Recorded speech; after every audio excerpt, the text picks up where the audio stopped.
कहियो सखी गे सैया के लीला, मिल गेलो हमर भतार नसीला, मिल गेलो हमर भतार गे। आगे की कहियो सखी गे सैया के लीला, मिल गेलो हमर भतार नसीला।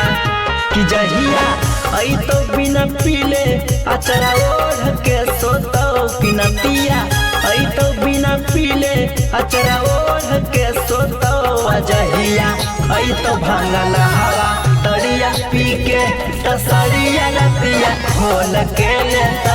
कि जहिया आई तो दो गलावा दारुआ पी के तरतिया नतिया रात भर लेता, रात भर लेता। कि जहिया आई तो दो गलावा दारुआ पी के। Mixed by Vikas Bihari.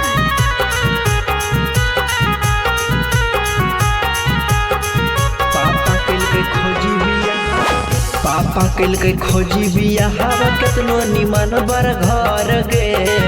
बाकी मिले उहे जे किस्मत में लिखल हलई हमार गे, लिखल हलई हमार। पापा कल के खोजी बिया हवा केतनो निमन बर घर गे। बाकी मिले उहे जे किस्मत में लिखल हलई हमार गे।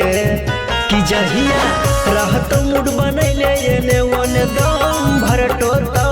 जहिया आई तो भांगल हवा तड़िया पी के तसरिया रतिया खोल के लेता। कि जहिया आई तो दो गलावा दारुआ पी के तरतिया नतिया रात भर लेता, रात भर लेता।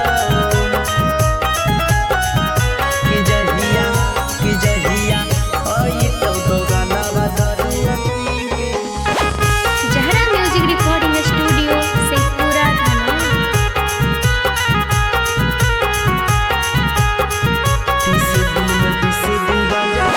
30 दिन में 20 दिन गांजावा पी के करो है डरामा। सुधरो है नहीं करन मगहिया, तू सो है केतनो गामा, तू सो है केतनो गामा। 30 दिन में 20 दिन गांजावा पी के करो है डरामा। सुधरो है नहीं करन मगहिया, तू सो है केतनो गामा। कि साथे सुगनो है सिखैले बिका चिलिम भर के देतो। जहिया आई तो भांगल हवा तड़िया पी के तसरिया रतिया खोल के लेता। कि जहिया आई तो दो गलावा दारुआ पी के तरतिया नतिया रात भर लेता।